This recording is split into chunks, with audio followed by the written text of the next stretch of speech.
Le jour de mon mariage, les tensions explosent lorsque ma belle-mère découvre ma grossesse avant la cérémonie. Pendant la réception, elle se lève devant tout le monde, me gifle au visage et crie « Espèce de mendiante ! Je ne peux pas t'accepter dans ma famille. » Cette humiliation publique choque les invités, mais ce qui m'a encore plus dévastée, c'est que mon mari n'a pas pris ma défense. Il est resté silencieux, refusant de me soutenir, me laissant complètement seule dans ce moment. Mon beau-père est resté tout aussi passif, n'offrant aucun soutien. Mais personne ne sait ce qui se passe le lendemain. Une tempête se prépare. Je m'appelle Émilie et je veux partager mon histoire avec vous. C'est une histoire pleine de hauts et de bas, de désillusion et d'espoir, et finalement, un voyage vers la découverte de ma propre force. J'ai grandi dans un orphelinat, un endroit qui était à la fois un abri et un rappel constant de ce qui me manquait. Les éducateurs étaient bienveillants, mais ils ne pouvaient pas combler le vide laissé par l'absence de mes parents. J'ai appris très tôt que la vie serait une lutte, mais j'ai aussi appris à survivre. Je gardais la tête basse et me concentrais sur mes études, rêvant de devenir comptable et, un jour, de tracer mon propre chemin dans ce monde. Quand j'ai atteint la vingtaine, j'ai travaillé dur et j'ai finalement obtenu un bon emploi en tant que comptable à Chicago. Je pensais être en train de réaliser mes rêves lorsque j'ai rencontré David Brooks. Il était charmant, issu d'une famille riche et différent de toute personne que j'avais connue auparavant. Notre relation a été rapide et passionnée. J'étais sur un nuage, pendant un moment, j'ai cru que j'avais enfin trouvé ma place dans ce monde.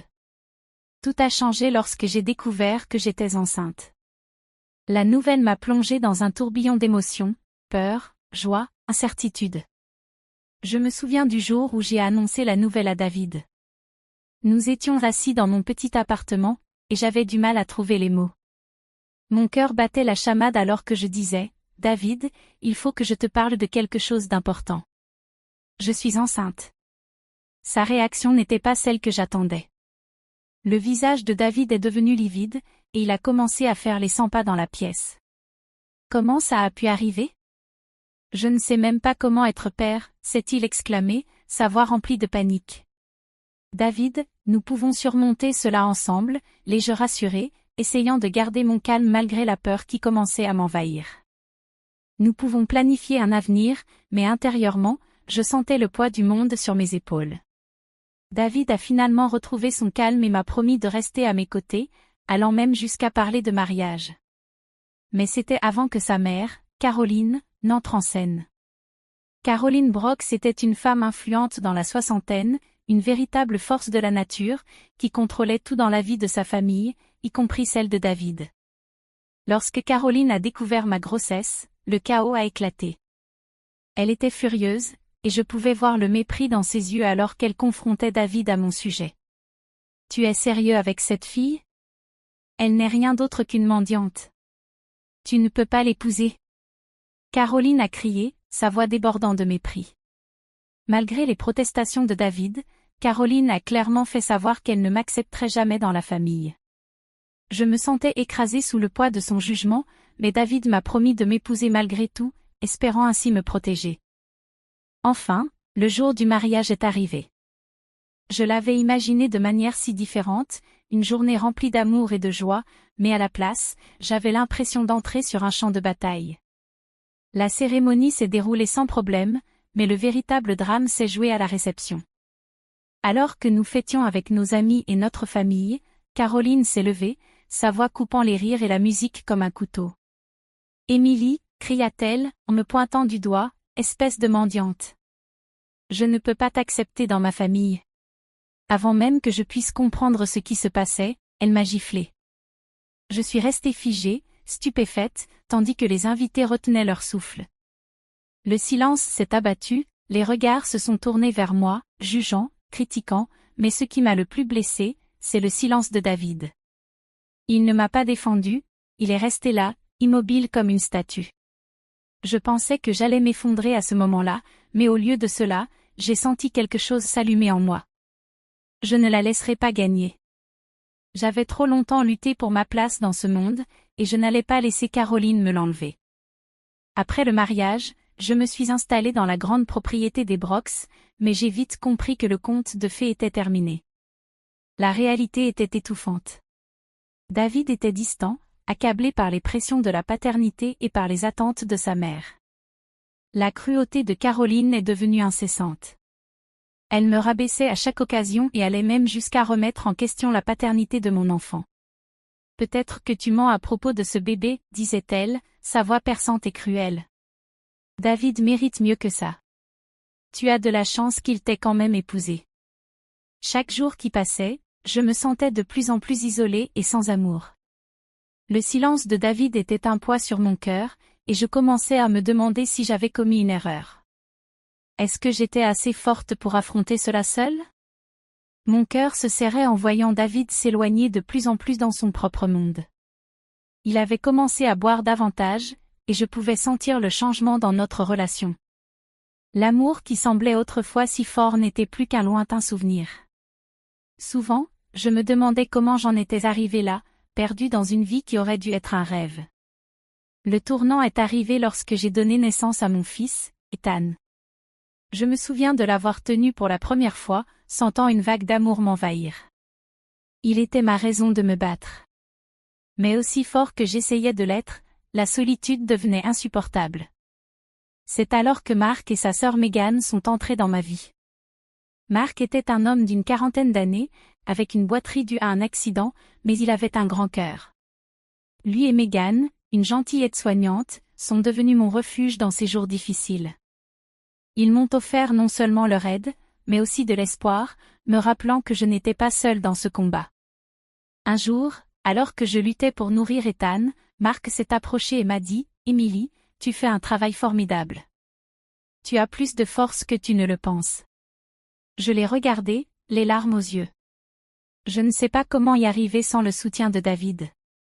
Je me sens perdue. Tu n'es pas perdue, a ajouté Megan, en posant une main réconfortante sur mon épaule. Tu nous as nous. Nous sommes là pour toi. À ce moment-là, j'ai réalisé que je pouvais construire ma propre famille, une famille pleine d'amour et de soutien, malgré les trahisons que j'avais subies. Je ne savais pas encore que ce n'était que le début d'un nouveau chapitre de ma vie, un chapitre qui mettrait ma résilience à l'épreuve et changerait tout ce que je pensais savoir sur l'amour et la famille. Mais les défis étaient encore à venir. Le contrôle de Caroline sur David devenait plus fort, et ma nouvelle famille allait bientôt devoir mener une bataille difficile contre ses manipulations.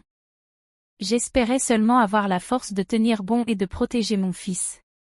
La vie dans le manoir des Brocks était loin de ce que j'avais imaginé. Chaque jour, j'avais l'impression de marcher sur des œufs, et j'ai vite réalisé que David n'était pas le partenaire dont j'avais besoin. Il passait de plus en plus de temps loin de la maison, cherchant du réconfort dans les bars et les clubs de Chicago, plutôt que dans la chaleur de notre nouvelle famille. Souvent, je l'entendais rentrer tard dans la nuit, l'odeur d'alcool s'accrochant à lui comme une mauvaise mémoire.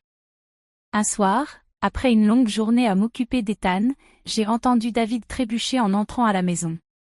J'étais en train de nourrir notre bébé, et le son rythmé de la cuillère contre le bol semblait être ma seule source de réconfort.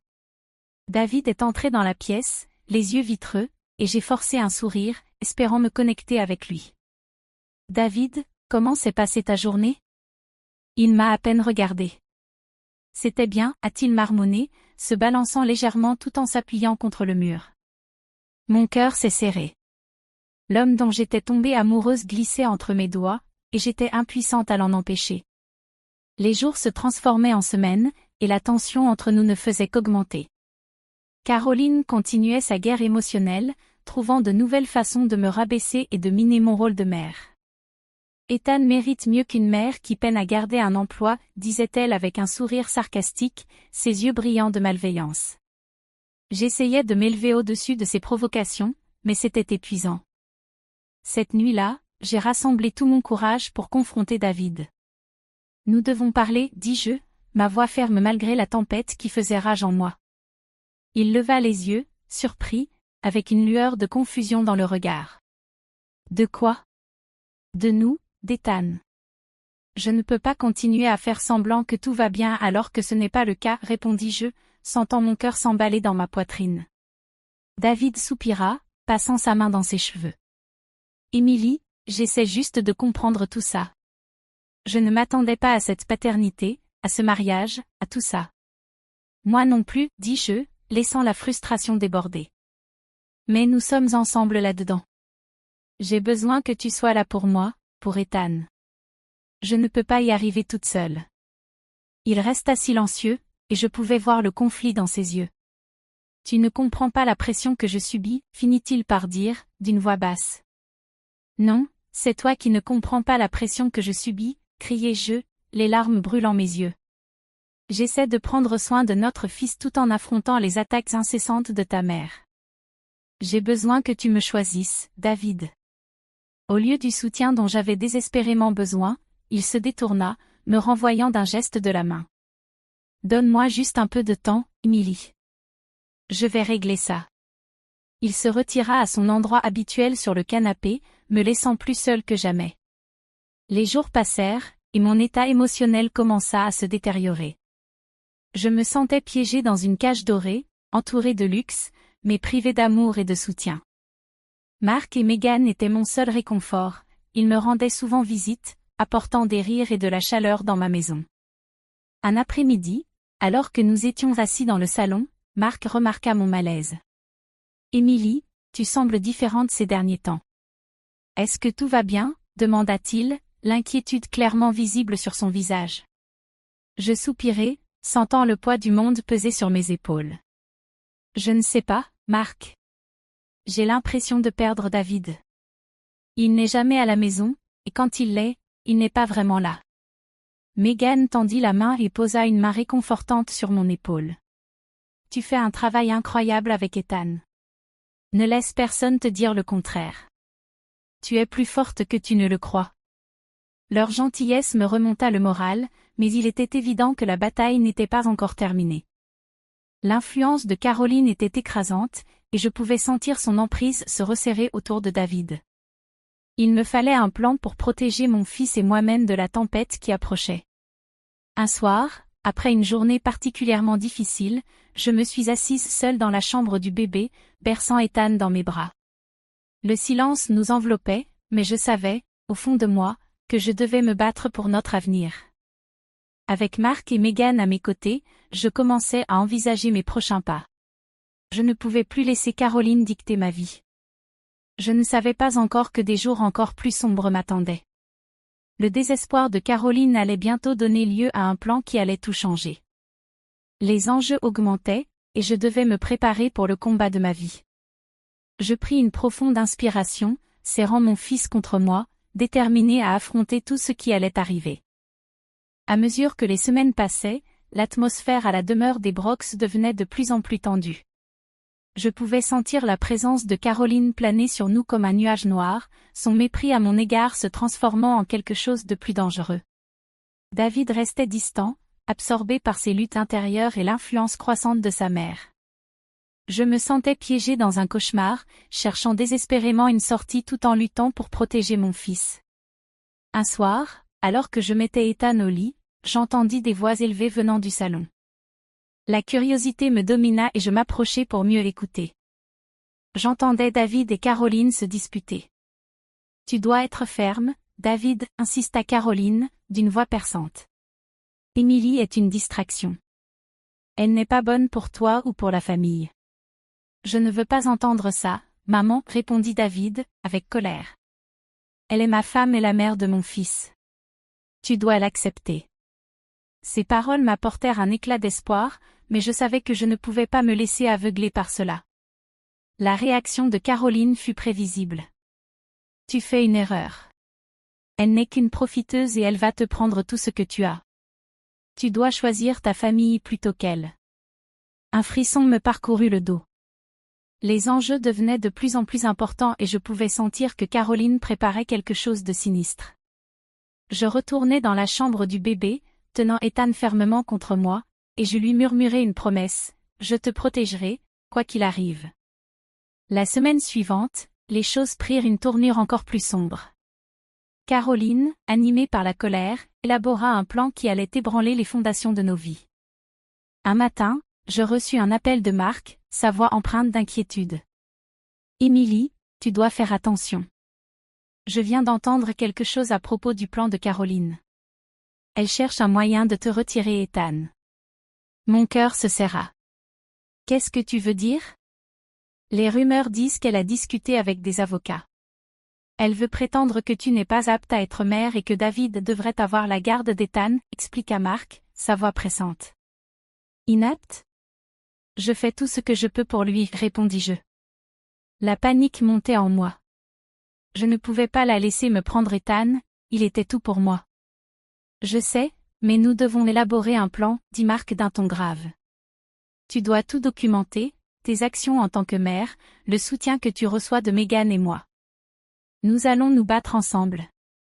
Ce soir-là, je m'assis à la table de la cuisine, examinant des documents et prenant des notes.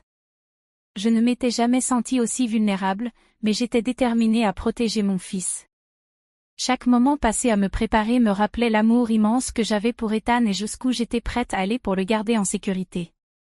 Les jours se transformèrent en une succession de réunions avec Mark et Megan, à rassembler des preuves et du soutien. J'avais même contacté un avocat spécialisé en droit de la famille, déterminé à m'assurer d'avoir une chance de me battre. Mais, tandis que je luttais pour assurer notre avenir, la tension entre David et Caroline continuait d'augmenter. Un après-midi, j'entendis une autre dispute entre eux. « Tu ne peux pas la laisser te manipuler ainsi, David, » cria Caroline. « Tu dois penser à ta réputation. » « La réputation? Et ma famille alors? » La voix de David tremblait. « Emily et Ethan sont ma famille maintenant. Tu ne peux pas le voir? » J'eus un nouvel éclat d'espoir, mais il s'éteignit rapidement lorsque je vis Caroline sortir de la pièce dans un éclat de colère. Il était clair que sa détermination à nous séparer était inébranlable. Une nuit fatidique, alors que j'étais dans le salon avec Ethan dormant dans mes bras, il y eut un coup violent à la porte. Mon cœur s'emballa en l'ouvrant et en découvrant Caroline debout là, son expression sombre et menaçante. « Nous devons parler, dit-elle, sa voix froide comme la glace. « De quoi ?» répondis-je, essayant de garder la voix ferme. « Je sais ce que tu fais, Emily. Tu essaies de retourner mon fils contre moi, m'accusa-t-elle, entrant sans y être invitée. Tu penses vraiment que tu peux simplement me le prendre? » Je serrai Ethan un peu plus près, instinctivement en train de le protéger. David est mon mari et Ethan est mon fils. Je n'essaie de voler personne. Garde tes mensonges, siffla Caroline. Je ferai tout ce qu'il faut pour garder ma famille intacte, même si cela signifie me débarrasser de toi. Je la fixai, le choc et la peur se mêlant dans ma poitrine. Tu n'oserais pas. Oh, j'oserais, répondit-elle, un sourire sinistre se dessinant sur ses lèvres. Ce n'est pas fini, Emily, pas du tout. En sortant, je ressentis un pressentiment s'installer en moi. J'étais en guerre et les enjeux étaient plus élevés que je ne l'avais jamais imaginé. Mon cœur battait la chamade à l'idée de jusqu'où Caroline pourrait aller pour maintenir son contrôle sur David et le nom de la famille. Je me tournai vers Mark et Megan en quête de soutien, déterminée à rester ferme pour Ethan. Je savais que je devais me préparer pour le combat de ma vie. Dans l'ombre du désespoir, je trouvais une lueur de résilience et j'étais prête à affronter les défis à venir.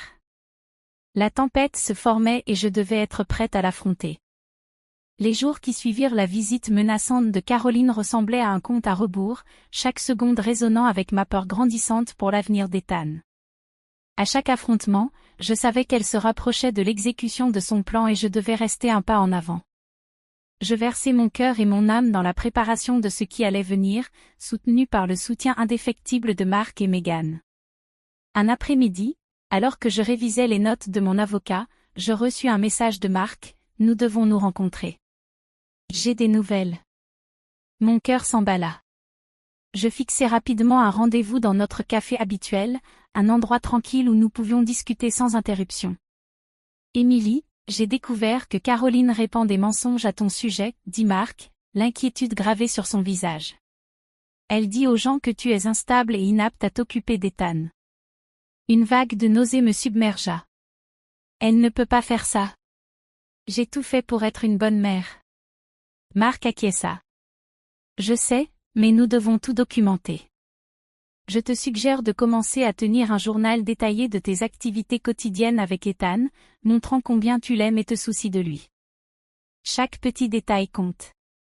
Avec une détermination renouvelée, je commençais à enregistrer chaque moment passé avec Ethan, ses premiers pas, la façon dont il riait quand je jouais à cache-cache, et les moments tranquilles quand il s'endormait dans mes bras.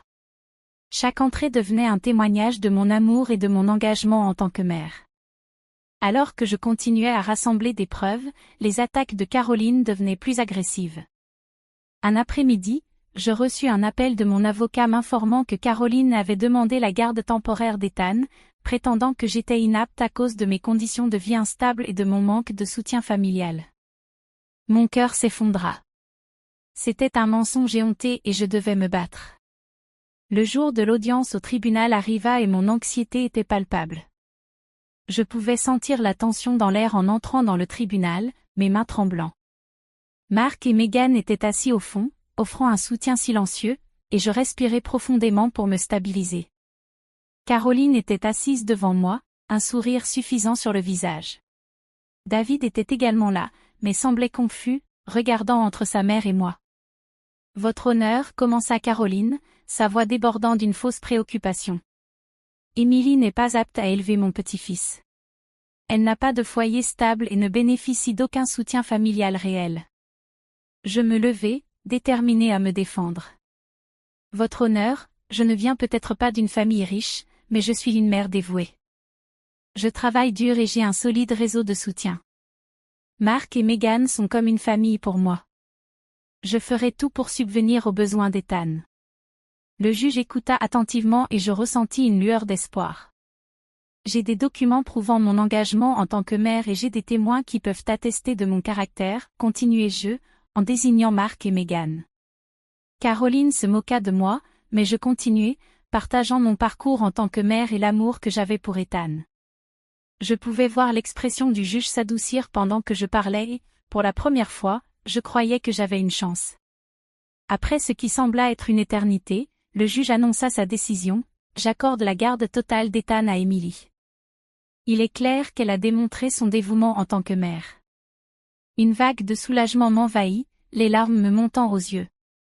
J'avais réussi. Je me tournai pour voir Mark et Meghan rayonnant de fierté, mais Caroline n'avait pas fini de se battre.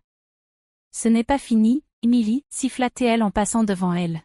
« Peut-être pas, » répondis-je, la voix ferme, mais je me battrai toujours pour mon fils. En sortant du tribunal, le poids sur mes épaules se dissipa. Je me sentais revigorée, prête à recommencer avec Ethan.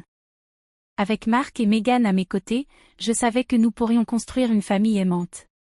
Au cours des mois suivants, la vie commença à prendre un nouveau rythme. Je trouvais de la joie dans les petites choses, le rire d'Ethan, ses réussites et l'amour qui fleurissaient entre nous. Je ne survivais plus seulement, je prospérais. Bien que Caroline et David fissent toujours partie de mon passé, j'appris le pouvoir de la résilience et l'importance de la famille choisie. Mon parcours m'avait transformée et j'étais enfin prête à embrasser l'avenir à bras ouverts. Ensemble, nous bâtîmes un foyer rempli d'amour, de rire et d'infinies possibilités. Alors que je tenais Ethan près de moi, je réalisais que je n'étais pas seulement une survivante, j'étais une guerrière, prête à affronter tous les défis à venir. Et pour la première fois de ma vie, je me sentais véritablement libre. Si tu aimes des histoires comme celle-ci, laisse un like et abonne-toi à notre chaîne. Passe une bonne journée.